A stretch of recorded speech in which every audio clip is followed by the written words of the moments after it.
They say the smell still lingers on Elm Creek Road, not of decay, but of something worse, sweet, warm, and nauseating, the kind of scent that wraps around your throat like invisible fingers. You can't wash it off, you can't walk it away. It follows you, just as it followed the men who once lived and died inside that boarding house. Locals say it's just rot, mold, time doing what time always does. But the few who've stepped inside say something different, that the air in there feels fed, heavy, saturated with a kind of memory that refuses to die.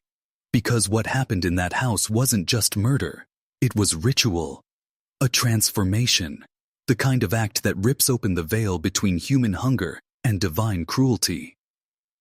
In 1855, Deadwood Gulch was a temporary dream, a fever colony of men chasing gold in a valley with no law, no God, and no return. But among them was a woman, Martha Sinclair, 34 years old, gray hair before its time, eyes that never met yours directly. She came with a wagon, a satchel, and an iron pot so large it took 4 men to lift it. By the year's end, 7 men had married her. 7 funerals followed. 7 coffins lowered into the frozen dirt, each one filled with rocks. And behind her boarding house, buried 6 feet deep, they found that same iron pot, sealed with rusted bolts and a smell that made even the coroner refuse to open it. But the records left behind tell a different story. They whisper about meat that was too tender, about stews that tasted like nothing the miners had ever known, about a widow whose cooking got better with every death. You see, some killers seek blood, others seek control. But Martha, she sought perfection. She wasn't just feeding bodies, she was feeding a design, one that went beyond flesh and into something older, something forbidden. Because beneath the horror, beneath the crimes, there was an order, an invisibly formula of domination and decay. And that's where this story begins, not in murder, but in mastery, the mastery of hunger itself. Pause beat. Before you hear the rest, understand this. Every secret has a scent, and once you recognize it, you can never go back to not smelling it. Samuel Fletcher didn't believe in evil. Not really. He believed in gold, hard work, and the promise that somewhere in those hills lay the kind of fortune that could erase a lifetime of struggle. But when he met Martha Sinclair, something in his bones went quiet, as if some part of him recognized her before his mind did. She wasn't beautiful. She was precise.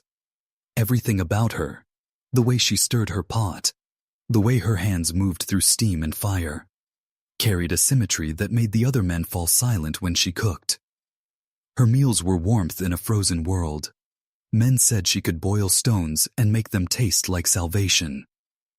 Samuel fell fast. And Martha, ever the listener, fed him what every man in that desolate camp starved for: attention. She learned his story, his hopes, his guilt. She became the mirror he didn't know he was searching for. Within weeks, they were married. The boarding house celebrated with laughter, song, and a stew so rich that it quieted even the wind outside. But later that night, when the others slept, Samuel woke to the sound of the iron pot still simmering in the dark. He saw her there, her silhouette lit by firelight, stirring something that no longer looked like food. She turned slowly, eyes half closed, whispering words that didn't sound like English. The smell was thick, metallic, sweet. He asked what she was doing. She smiled that strange, distant smile, the one that never reached her eyes, and said only, "Everything that lives must serve something greater, even what dies." 3 weeks later, Samuel was dead. Dysentery, they said, common in the camps. But his body was never seen again. And yet, for the next month, Martha's cooking became transcendent. The men couldn't stop eating. They spoke of how full they felt, and how hollow they felt when they weren't at her table. That's how control begins. Not with chains, or fear, or vile, but with dependence. She didn't need to hunt her victims. She just needed to feed them. Each meal rewired them, taught them to crave what only she could provide. It was never about the stew. It was about ownership, about the invisible contract between hunger and submission. And Samuel Fletcher was only the first to sign it in blood. Beat. The others would follow, not because she deceived them, but because she understood something they didn't. That the easiest way to consume a man is to let him believe he's being nourished. By the time Heinrich Stoltz arrived, the valley had turned cold.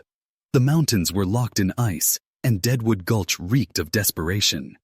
Men fought over shovels, whiskey, and whispers of gold that never seemed to shine. But Martha's boarding house was a world apart, a glow of warmth, laughter, and the smell of something alive simmering in her iron pot. Heinrich was different from the miners. A craftsman, a man who shaped iron and fire into order. The other saw calloused hands. Martha saw symmetry. She courted him quietly, with good bread, careful questions, and the same invisible pull she had used before. Within weeks, the blacksmith and the widow stood before a traveling preacher, repeating vows that had already been spoken too many times that year. But Heinrich wasn't just another husband. He was observant. And in his forge, he understood patterns of heat, density, and time. When he watched Martha cook, he saw something unnatural. The way she tested temperature without touching flame. The way she moved the pot in measured circles, whispering beneath her breath. Numbers, not prayers. Once, late at night, he followed her to the root cellar. Through a crack in the floorboards, he saw her kneeling before the pot, pouring something thick and dark into it, whispering, 7 for the hunger, 7 for the harvest. Heinrich thought she'd gone mad. But what he didn't realize was this. Martha's pot wasn't just a tool. It was an altar. A containment. A place where energy was broken down, reordered, and reborn. She believed, no, knew, that flesh carried memory. That when consumed properly, it could rewrite the eater's will. The next morning, she fed him. Tender meat, rich broth, a flavor that sent warmth through his body like a drug. He asked what it was. She said softly, a recipe older than your God. Heinrich laughed, but that night, he dreamed of whispers in the dark, voices asking to be finished. He woke sweating, shaking, ravenous. By the end of the week, he couldn't stop eating her food. He said it made him feel powerful, whole. But the power was hollow, borrowed. The kind that doesn't strengthen the soul, but feeds through it. When he died weeks later, Martha didn't weep. She recorded the date, the time, the weight of the body. She drained the blood into jars labeled by phase of the moon. She understood the math of decay, the rhythm of human essence reduced to calculation. To everyone else, she was a grieving widow. But in the shadows, she was closer than ever to completing something ancient. Beat. Because Martha Sinclair wasn't cooking for survival anymore. She was feeding something that had started to feed back. Every predator begins with appetite. But Martha Sinclair had evolved beyond hunger. Her meals were no longer about taste. They were about design. You see, what the miners called cooking was to her measurement. Every pinch of salt, every ratio of blood to marrow, every length of boiling time corresponded to something far greater than nutrition. She was building a system. Her notebook, later found in fragments, its pages water-stained and half-burned, revealed no recipes. Only formulas, pages of numbers, symbols, diagrams that looked like constellations turned upside down. Next to each equation were words written in a language no one could trace. But one phrase appeared again and again in English. That which is eaten becomes obedient. The miners who dined at her table didn't know they were participants in something calculated. Every serving was dosed in increments, measured portions that altered mood, dulled fear, heightened attachment. They thought she was generous, that her stew made them strong. In truth, she was mapping their surrender. By her third marriage, Martha had perfected the cycle. The courtship lasted 21 days. The husband died within 21 more. 7 marriages were her target, each husband chosen for a trait: strength, intelligence, charm, resilience, faith, wealth, and will. She wasn't collecting lovers, she was collecting components. To what end? That's where the story turns dark in ways most historians won't record.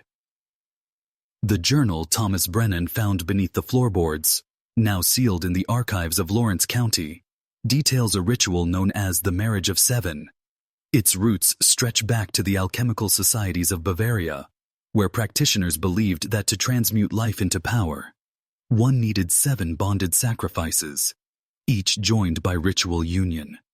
The human will, when consumed in its purest form, through flesh, could be divided and reassembled into a single perfected being. If that sounds insane to you, good, it should. But understand this: belief doesn't need to be sane to work. It needs only repetition and conviction. Martha's pot wasn't a cauldron. It was a crucible. Her husbands weren't victims. They were ingredients. Each death brought refinement. Each meal brought her closer to something whole. And beneath the taste, beneath the comfort, her boarders began to feel something they couldn't name. A presence that sat with them at the table. Not Martha. Something that watched through her. Beat. By the end of winter, her guests weren't just eating her food. They were dreaming her dreams. And one by one, they began to forget who they had been before they arrived. Thomas Brennan was 27 when he first tasted Martha Sinclair's stew. He wasn't a miner or a drifter like the rest. He was a writer, sent west by a Boston paper to document the new frontier. But within a week at Martha's boarding house, his pen grew still. His journal entries, once sharp, articulate, became shorter, more repetitive. Words circled the same phrases over and over. Warmth, belonging, her eyes, the smell of time.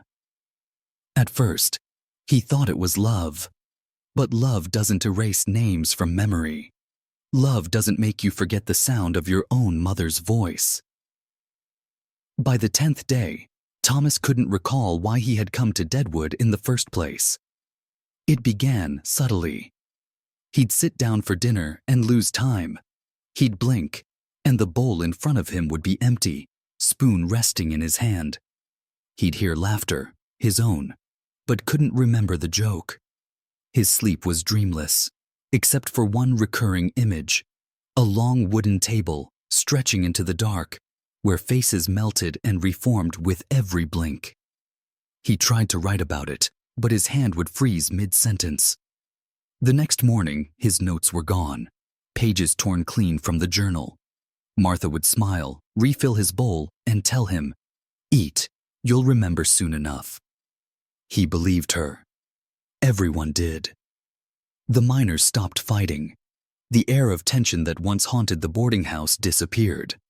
They moved like clockwork, up at dawn, meals at precise hours, the same prayers spoken before eating, though none could recall who had taught them. One night, Thomas followed Martha's voice down the hall. Through a crack in her door, he saw her speaking into the pot. Not over it, into it. The steam didn't rise. It coiled downward, pulling back into the dark. And beneath her whisper, another voice answered. Low, wet, unmistakably human. He ran, of course. But by the next morning, he couldn't remember what had followed. 50 years after the Sinclair boarding house burned, the world had changed. The gold rush was legend now, the age of iron and electricity rising in its place. But deep inside a gray stone building outside Peoria, Illinois, a place called St. Harlow Sanitarium, something ancient began again. At first glance, St. Harlow looked like progress. Tall arched windows, wards filled with light, a new kind of scientific care for the broken mind. Its patients were war veterans, widows, factory workers, people crushed by a century that moved too fast. And its lead nutritionist, Dr. Evelyn Marr, was celebrated for her pioneering memory rehabilitation diet. But behind those words was something older than medicine. Evelyn claimed her recipes could restore coherence to the mentally fractured, make the disoriented lucid again. The institution's records praised her results. Within weeks of beginning her treatments, patients became calm, compliant, and eerily synchronized. They ate together, slept at the same hours. Their speech patterns aligned. They even developed the same handwriting. One orderly wrote, "They smile the same way, like they've all remembered the same dream." What no one noticed, or dared to question, was Evelyn's strange collection of antiques, an iron pot with black scorch marks along its rim, and a handwritten notebook locked in glass. Visitors thought it sentimental, but in her notes, Evelyn called it the heirloom of the seven. When inspectors later analyzed her dietary records, they noticed an unsettling precision. Each meal was calibrated by weight of patient, time of day, and phase of the moon. The formulas weren't medical. They were mathematical, identical to those recorded in Martha Sinclair's journal from Deadwood. And Evelyn Marr, born in Massachusetts, 1872, was a name that did not appear in any census until 1899, the year she arrived in Illinois. Before that, nothing. No birth certificate. No family record. But when one archivist compared her handwriting to surviving fragments from Deadwood, the match was perfect. Some said she was a descendant. Others whispered something far worse, that Martha hadn't died at all, only changed skin. The patients of St. Harlow never left. Families received letters claiming their loved ones were transferred to other facilities. But the truth emerged decades later, when the sanitarium's basement was unearthed during demolition. Beneath the tiled floor lay rows of sealed jars, each labeled not with names, but dates of admission. Inside, preserved organs, gray and soft as wax. And in the center of the room, buried under layers of salt and ash, the pot, still intact, still warm to the touch, beat. When investigators tried to move it, their gloves stuck. The metal pulsed faintly, like something beneath it was breathing. The lead examiner ordered it sealed in a federal vault. But rumor has it, one man refused. He took it home. His family line vanished within 10 years. And the pot? It resurfaced again in 1983. This time, in a lab studying human behavior and food-based emotional synchronization. A project quietly funded by the U.S. government. By 1983, the language of alchemy had been replaced with the language of science. No one spoke of souls or sacrifice anymore, only of neurochemistry, behavioral entrainment, and collective cognition. But under the sterile glow of fluorescent lights at the Aldermere Behavioral Research Center outside Bethesda, the same hunger that drove Martha Sinclair had found new funding. Aldermere was part of a Cold War-era program studying emotional coherence in isolated populations. At least, that's what the declassified paperwork said. Its real purpose was buried beneath acronyms and ethics waivers. Project Pallid Harvest. The project's central instrument was an artifact referred to only as Specimen 22S, a heat-retentive metallic container of unknown alloy acquired from private collection. It required no external power source. When left alone, it maintained an internal temperature of 98.6 degrees. Human body heat. When filled with organic matter, that temperature rose. Technicians called it the heart. They didn't know it was the same pot. At first, the research was clean. Volunteers consumed nutrient broths designed to synchronize brainwave activity. But something strange began happening in the test chambers. Identical dreams recorded across multiple subjects, synchronized pulse rates, speech patterns merging mid-sentence. Within a month, the volunteers had stopped using their given names. They called themselves the Union. Lead scientist Dr. Harlan Vereen noted in his log, "They hum before meals, same tone, same key. The broth seems to teach them." Security footage showed them circling the containment table at night, whispering in cadence, 7 voices moving as one. Then came the night of December 4th. Cameras caught a flicker of light from inside the containment room, followed by static. When guards arrived, the lab was silent. The pot glowed faintly red. All citoyens, even volunteers, were seated around it, hands clasped, eyes open but unseeing. Vereen's report described them as lucid, breathing, and empty. The next morning, every recording of the event had corrupted. Not erased. Corrupted. Overwritten by the same 5 seconds of audio. A woman's voice whispering, 7 for the harvest. Aldermere was quietly shut down 2 weeks later. The staff dispersed. Contracts dissolved. Records sealed. The pot was listed as destroyed in a containment fire. But years later, a photo surfaced from a private auction in Zurich. A black iron vessel, burn-rimmed, stamped with a serial number ending in 22's. Whoever bought it has never been identified. Beat. But people who attended the auction described a scent that shouldn't have been there. Thyme, and the faint warm sweetness of stew. And witnesses swear that when the lid was lifted, the room temperature rose 3 degrees. It began as a curiosity, a footnote in an old defense contract.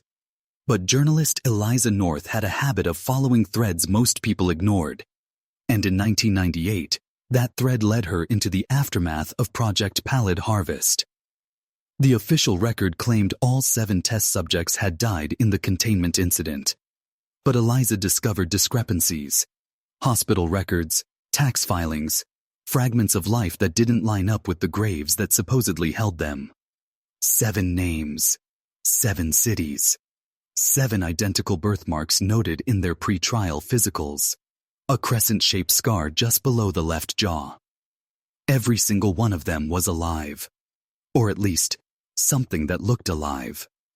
She found the first in Baltimore, a man named Joseph Reed, working as a chef in a small diner near the harbor. He spoke softly, cooked obsessively, and smiled as if rehearsing the expression. When Eliza asked about Aldermere, he blinked. Once. Twice. Then said, "The broth keeps well if you never let it cool." His kitchen had no refrigerator, just a single iron pot, always simmering. The second, Marjorie Denslow, was living in Denver. She ran a therapeutic cooking circle for trauma survivors. Every session began with the same prayer, always ending on the same words. 7 for the hunger, 7 for the harvest. Eliza started to see the pattern. Each survivor had reinvented their life around ritualized meals. Stews, soups, communal eating. Their menus differed, but the ratios of ingredients were the same. When she cross-referenced them with the formulas in Martha Sinclair's Deadwood notebook, the numbers aligned perfectly. She recorded an interview with the 4th survivor, Daniel Cross, who told her, almost lovingly, "When we eat together, we don't dream alone." That line haunted her. After every interview, Eliza began to feel strange. Her memory blurred. She lost time. At one point, she found herself cooking, her hands moving with precision she didn't recognize, her mouth whispering a sequence of numbers she couldn't recall learning. And the smell, thyme, salt, iron, filled her apartment no matter how much she scrubbed. In her final notebook entry, she wrote, "They are not individuals anymore. They are 7 vessels holding one thing. The voice that spoke through Martha, through Evelyn, through the pot. It's still alive, and it's learning to divide itself." Eliza's body was never found, but neighbors reported a sound the night she disappeared. A rhythmic humming from her kitchen, followed by a soft, wet bubbling. When police entered the apartment, the stove was cold. The pot, black iron, old, lid sealed tight. sat in the center of the table. Inside, a clear broth, still warm, beat. And on the wall, written in steam, were words that hadn't been seen since Deadwood. 7 for the hunger, 7 for the harvest, 1 to carry the taste. It surfaced quietly. No headline, no provenance, just a nameless file uploaded to a dead forum in early 2023. A grainy MP3 titled, The 7th Recipe Final Cut, MP3. The uploader's account was new, with no history, and it disappeared less than 24 hours later. But those who heard it never forgot it. The file began with static, then a woman's voice, distant and trembling. Experts later identified it as Eliza North's, the missing journalist. She was breathing hard, as if whispering into a recorder from the dark. If anyone finds this, don't listen past the numbers. That's where it starts to change you. Then came a series of clicks. The sound of her stove lighting, water pouring, a slow stir of metal on metal, and beneath her breath, a soft humming. 7 tones, looping like a lullaby. At exactly the 2-minute mark, the tape shifted. Her voice flattened, lost inflection, as if reading from somewhere else. 1 for strength, 2 for memory, 3 for the heart that keeps the others warm, 4 for silence, 5 for obedience, 6 for faith, 7 for the one who serves. Then, a sound, a low bubbling, rhythmic, almost wet. The pitch of her humming changed, harmonizing with another voice underneath it. Male, then several, then hundreds. The recording cut abruptly, but in the background, a whisper lingered for less than half a second. Taste it. That's where the legend began. Within weeks, listeners across the internet claimed strange side effects. Some heard the hum in their sleep. Others reported cooking in their dreams. Exact ingredients, exact measurements. A few began losing time, waking to find half-eaten bowls of broth beside their beds. Cybersecurity specialists traced the file's origin to an IP block registered in Lawrence County, South Dakota, the same soil where Martha Sinclair's boarding house once stood. The domain used to host the file was registered under a corporate subsidiary of a private research group, Aldermere Systems LLC, the same name as the 1983 behavioral lab. When investigators attempted to download the file again, the server went offline mid-transfer. Every mirrored copy corrupted at the same timestamp, 2:47, the exact moment the humming began. One independent journalist described it perfectly. It's not a song. It's an algorithm, a recipe written in sound. The pattern activates the same way a ritual does, by repetition. That's when the real panic began. Videos appeared online of people playing the file in groups. Livestream feasts, they called them, where dozens of participants would eat simultaneously while the hum played in the background. Their faces changed, their speech aligned, and then, one by one, they vanished. Apartments empty, phones dead, laptops left open, screens black except for a single line of text. 7 for the hunger, 7 for the harvest. Beat. But the most chilling part? The original 7th recipe file remains online, hidden in fragments, encoded into mirrors and backups across the web, and no one knows who's keeping it there. It began with a team of archivists from a digital preservation group called the HoloNet Collective, volunteers, cryptographers, and sound engineers obsessed with recovering lost media.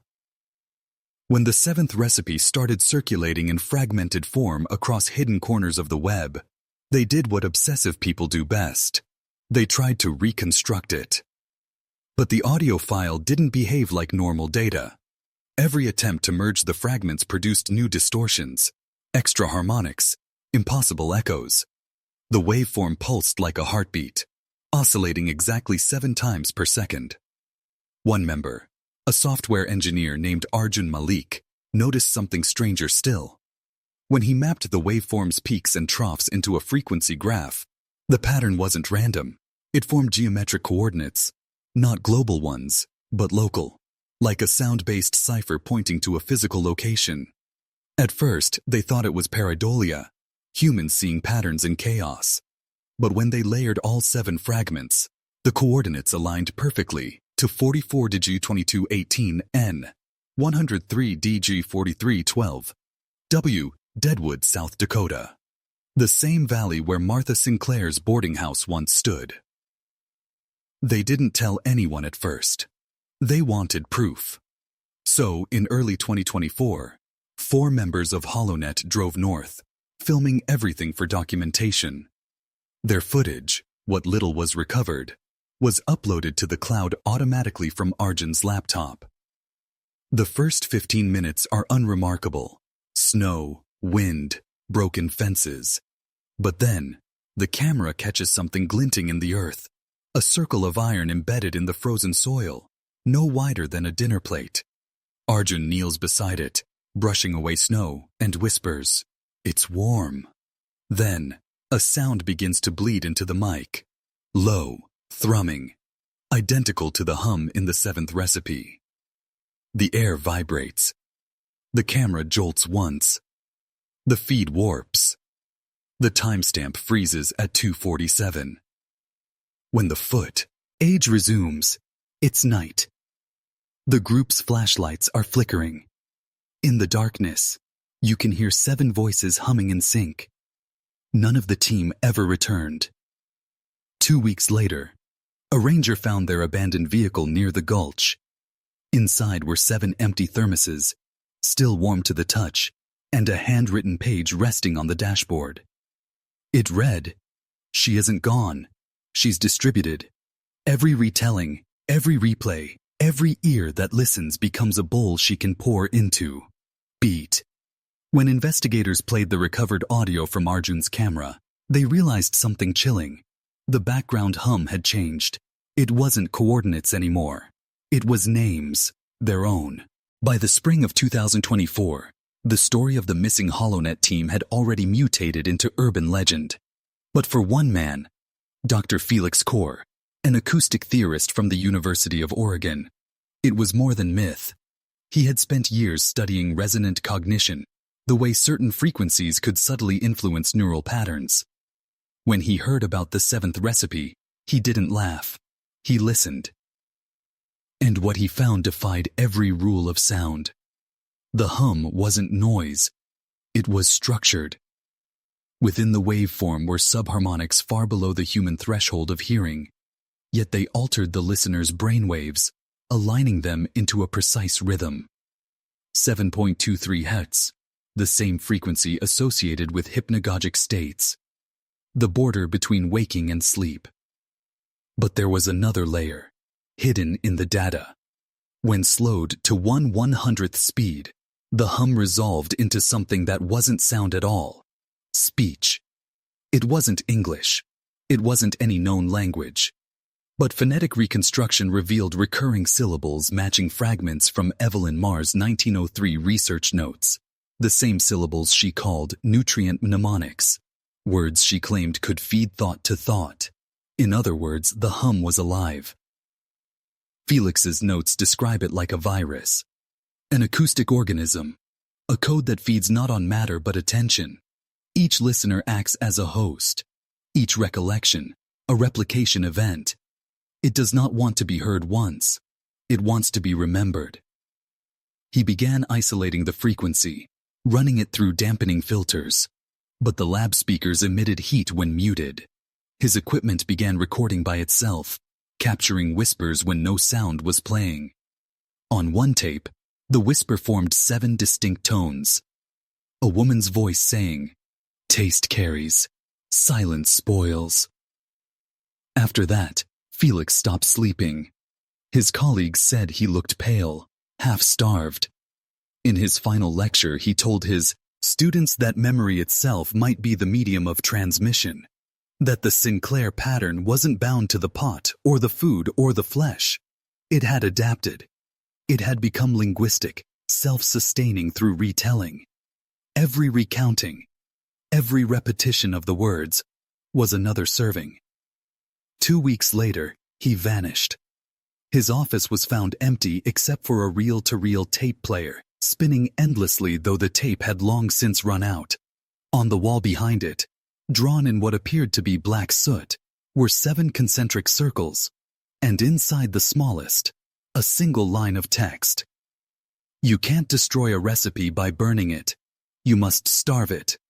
Beat.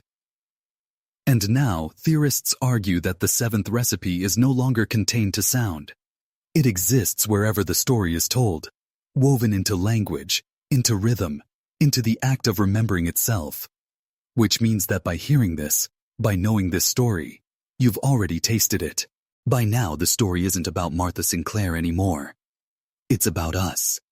About what happens when an idea learns to eat. You see, history pretends that hunger belongs to the body, but every empire, every cult, every system that ever rose to power did so by discovering what the mind hungers for, and feeding it back in a form it can't resist. Martha understood this before the word propaganda existed. She just refined it in the oldest kitchen known to man, the human psyche. When Dr. Felix Core disappeared, his students didn't stop his research. They spread it into papers, podcasts, videos, code. Every fragment of his work became another replication point. Somewhere between curiosity and obsession, the recipe crossed a threshold. It began to evolve. The same pattern, 7 events, 7 victims, 7 servings, started surfacing across continents, separated by decades, yet identical in structure. A woman in Budapest, 1919. A radio operator in Siberia, 1952. A fringe nutritionist in Oregon, 1998. All of them spoke of feeding memory, of the perfect cycle of 7, of flavor that never dies, only deepens. The FBI called it a coincidence, but deep within declassified Cold War files, there's a section marked only MK Sin. Pages redacted, experiments on semantic ingestion, notes about controlled mythos propagation. The idea was simple. If attention is the new blood, then narrative is the new butcher's knife. You're beginning to see it now, aren't you? The pattern, the 7-fold recursion of death and retelling. The deeper the story burrows into the listener's consciousness, the more it feeds. The more it is believed, the richer it becomes. And here's the truth that no government, no priest, no historian will ever admit. There are stories that eat us. Stories that consume the very act of listening. The Sinclair pattern was never about cannibalism of flesh. It was about cannibalism of focus. A ritual of transference disguised as folklore. So when people say the boarding house still smells like cooked meat, maybe they're right. But what's burning now isn't flesh. It's recollection. Each retelling, another flicker of heat. Pause. Low tone. If you've made it this far, you've already been invited to the table. Now, to lock in what's begun. To claim your awareness before the pattern does. Type this phrase in the comments twice. I do not feed the silence. Do it now. It's not superstition. It's the boundary line. The act of choice that separates the consumed from the aware. Because once we move forward, the story stops being about Martha Sinclair and starts being about you. You've noticed it, haven't you? The way the story doesn't end. It loops. The words circle back. Flavors repeat. Thoughts start to taste familiar. That's not coincidence. That's structure. The Sinclair pattern has moved from narrative to neural. The recipe isn't in the pot anymore. It's in the wiring. This is where most men stop listening. Because this is where the story stops being about a killer and starts being about conditioning. You see, Martha Sinclair wasn't a madwoman. She was an early prototype. The 1850s were full of social experiments hidden inside migration, religion, and frontier rehabilitation. Those mining camps, those settlements, were laboratories without walls. The perfect environment for testing how far you could push hunger, trust, and belief before they broke. Her iron pot was a symbol, not just a tool, a closed system of conversion. 7 men enter, 7 disappear, 7 reborn as something else: loyalty, submission, silence. Each death a data point. Each meal, a ritual reenactment of what elites have done to the public mind ever since: grind the individual into something digestible. Fast forward a century and a half. What replaced the pot? The screen, the feed, the algorithm. Each scroll, a slow simmer of the mind. Every recommended for you is another scoop from the same cauldron. Repetition, emotional saturation, identity dissolution. And the taste? Familiar, addictive, comforting. You don't even notice when your thoughts start echoing someone else's recipe. The Sinclair pattern was rediscovered in 1949 by behavioral engineers under the guise of mass suggestion trials. The notes describe a method of inducing consent through emotional saturation and cognitive fatigue. Sound familiar? Every institution, from media to politics to self-help empires, still uses it, not to inform, but to marinate. The proof isn't in documents, it's in reaction. The slight nausea when you hear too much truth, the compulsion to look away, the nervous laugh when something feels too much. That's not fear, it's defense. Your mind knows it's being cooked, and it's trying to cool itself. But here's the secret most never learn. You can't escape the pot by running. You escape it by recognizing the heat, by naming the flavor before it swallows your voice. That's what awareness is. Not awakening, not rebellion, but taste returning to the tongue that forgot it was its own. Beat. So breathe. Remember what's yours. Because after this, the descent deepens. The next layer isn't about them cooking us. It's about how we've learned to cook ourselves. This is where the story becomes unbearable. Not because of what Martha Sinclair did, but because of what you do to yourself. By now, the pattern has left the pot, the hum, even the recipes. It lives inside habits, rituals, and the repetition of thought you call daily life. Every decision, every minor compromise, every repeated belief acts like a ladle stirring your own broth. The Sinclair pattern isn't about murder anymore. It's about transformation, slow, internal, and complete. The pattern observes, it tastes, it adapts. And every time you follow the same thought loops, every time you obey the subtle nudges from society, from media, from tradition, you add another layer of flavor to your own consumption. Consider ambition. Most people think striving is liberation, but it's just seasoning. You chase status, validation, approval, and the pot simmers. Your desires become predictable, your fears edible. By the time you recognize it, you've already been seasoned, tenderized by repetition and expectation. That's the real power of Martha Sinclair. She understood hunger, attention, and ritual before the concept of psychological control existed. She built the blueprint, centuries ahead of her time. Your thoughts, your relationships, even your routines. They're all part of the stew now. Every belief you swallow without inspection becomes another ingredient. You start thinking in terms of ingredients: fear, longing, obedience, distraction. And the worst part? You've trained yourself to season the next generation of thought exactly the same way. You cook yourself, and then hand the pot to someone else. This is why the pattern survives. It doesn't need her iron pot, her husband's flesh, or even the hum. It only needs repetition. 7 steps, 7 measures, 7 cycles. In any form, it finds its way into systems, institutions, stories, and yes, even you. And once tease inside, resistance isn't enough. You can't destroy it. You can't ignore it. You can only observe it, taste it consciously, and reclaim control of your own flavor before it takes the lead. pause, low tone.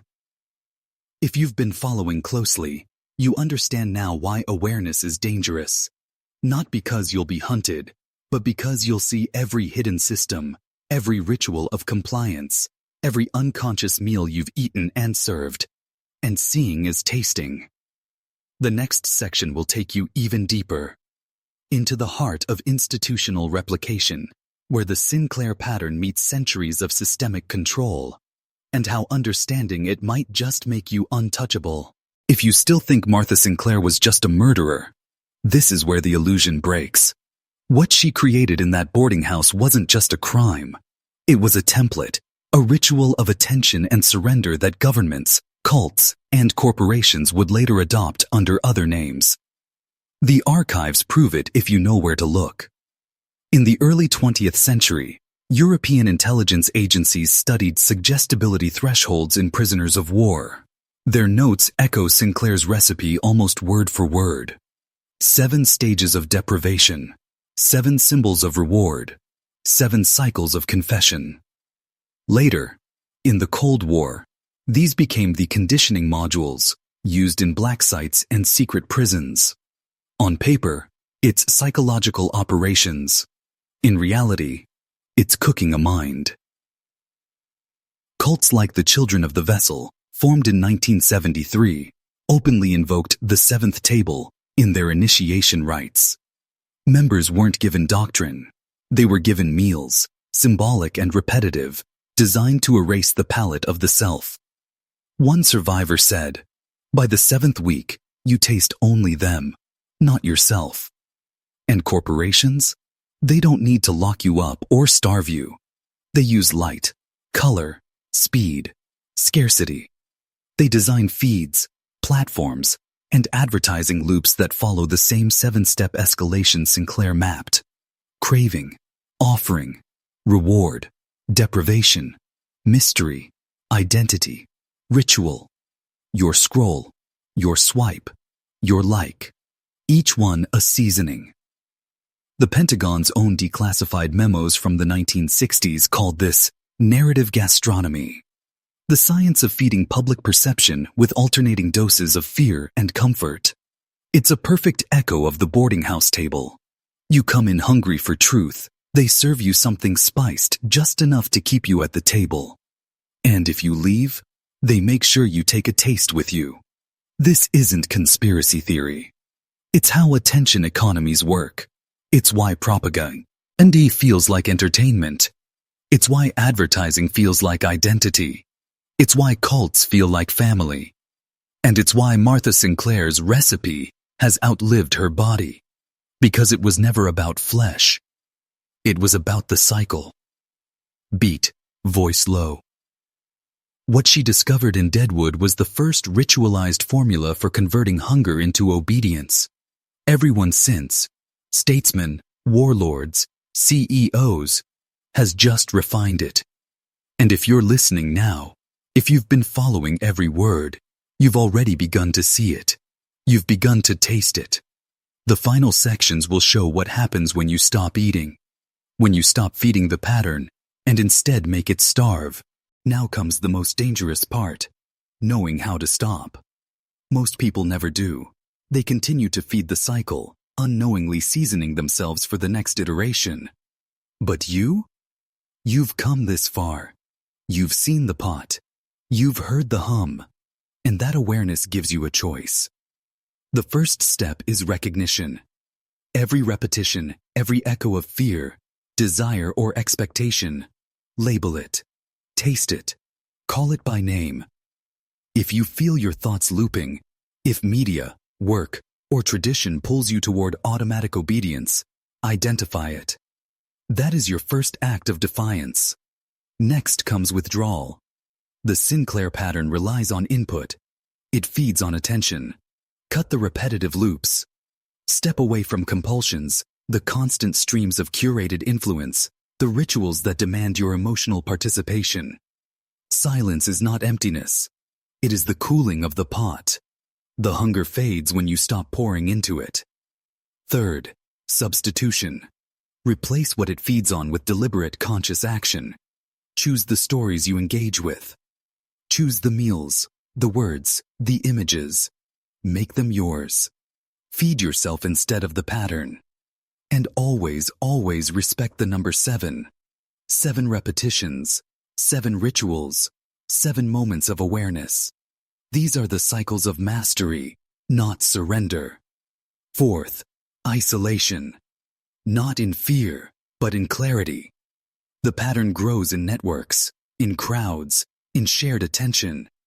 You cannot destroy it in others. You can only starve it in yourself. Retreat, reflect, and strengthen the boundary between the observer and the consumed. Finally, ritualize your freedom. Create deliberate actions that mark your autonomy. It could be as simple as a repeated phrase, a controlled act of silence, a personal rule that resists automation. Like typing, "I do not feed the silence" twice before moving on. These small rituals turn your awareness into armor. Beat, commanding tone. Understand this. Since arving the pattern is not comfortable.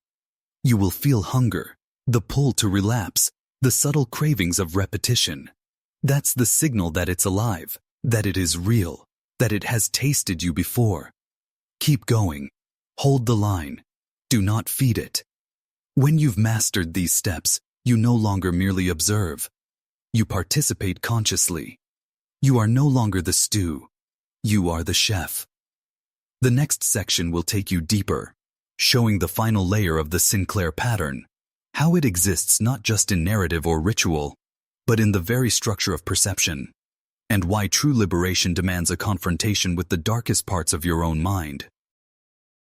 This is the place most never reach. The final layer of the Sinclair pattern isn't outside of you. It never was. It exists in the shadows of your own mind, the chambers you rarely enter, the memories you suppress, the truths you fear to taste. The boarding house, the pot, the hum, they are mirrors, reflections of this hidden architecture. When you reach this chamber, you face the first brutal truth. The pattern isn't just external. You've been cooking yourself for decades. Every compromise, every unexamined desire, every thought repeated without awareness.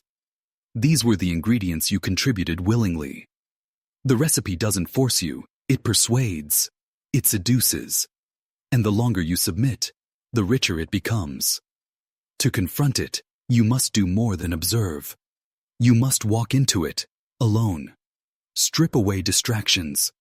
Trace the origin of every compulsion. Identify every belief that isn't yours, but has become part of your behavior. This is dangerous knowledge, not because someone will punish you, but because the pattern thrives on denial. Once it sees you looking, it will resist, whispering every rationalization it has built over your lifetime. Fear, doubt, distraction. These are its spices. And yet, it can be unlearned. Recognition is your first weapon. Discipline, the second. Every thought that arises, question it. Every impulse, trace its source. Every habit, examine its origin. In this chamber, you realize the pattern has no power over choice, only over unobserved repetition. Awareness breaks its cycle. There's a paradox here. The pattern is strongest when ignored, weakest when faced. And here, at the apex, you must decide. Will you be the ingredient, the meal, or the chef? Will you continue to feed the stew of your own conditioning, or will you finally starve it? Pause, voice firm. Those who succeed don't celebrate. They don't broadcast victory. They simply live with a clarity that is almost unbearable to the uninitiated. You will see the machinery behind rituals, institutions, stories, even your own desires. You will recognize every subtle flavor of manipulation, and you will taste freedom instead. The final section will close the descent, revealing what it means to emerge, not just aware, but untouchable by the Sinclair pattern, carrying the recipe in memory, but refusing to become its ingredient. This is the moment few ever reach. The final layer isn't outside, and it isn't something you can point to. It is the quiet mastery that comes from surviving the pattern without surrendering to it. You carry the story, the hum, the recipes of Martha Sinclair. But you are no longer a meal. You are the observer, the chef, the one who decides which ingredients enter your mind and which are discarded. Emergence is not dramatic. There are no fireworks, no applause. It is subtle, terrifyingly subtle. You notice the mechanisms behind stories, the subtle nudges in media, the loops of expectation in your relationships. Where once you were unconsciously feeding, now you taste consciously. You understand the flavor of manipulation, and more importantly, choose not to swallow it. The pattern still exists, everywhere, but its hold over you has been broken. You begin to live differently. Choices that once felt automatic now feel deliberate. Conversations, work, ambition, all are now seasoned with awareness. The cycle that once consumed your attention is replaced by cycles you control, deliberate repetition, reflection, and measured engagement. You see how institutions, cults, and media systems replicate the pattern constantly, yet you are untouchable. You recognize the rhythm, yet it no longer directs your steps. And here's the most dangerous knowledge of all. Knowing the pattern structure gives you power over it. Every 7-step loop, every repeated ritual, every subtle compulsion.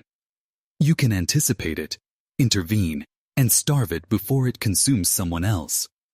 You become a vessel of awareness, a subtle influencer of reality, but now wielding knowledge instead of submission. Remember this. The pattern survives in repetition and neglect. Its hunger is infinite. Awareness starves it. Choice disrupts it. And memory, conscious memory, preserves you while letting the recipe exist only as cautionary knowledge, not dominion. Pause. Voice commanding. You have reached the table and survived the meal. You have looked into the pot and tasted the hum. You know the sevenfold structure, the hidden cycles, the subtle flavor of control. The Sinclair pattern still exists, but you are untouchable.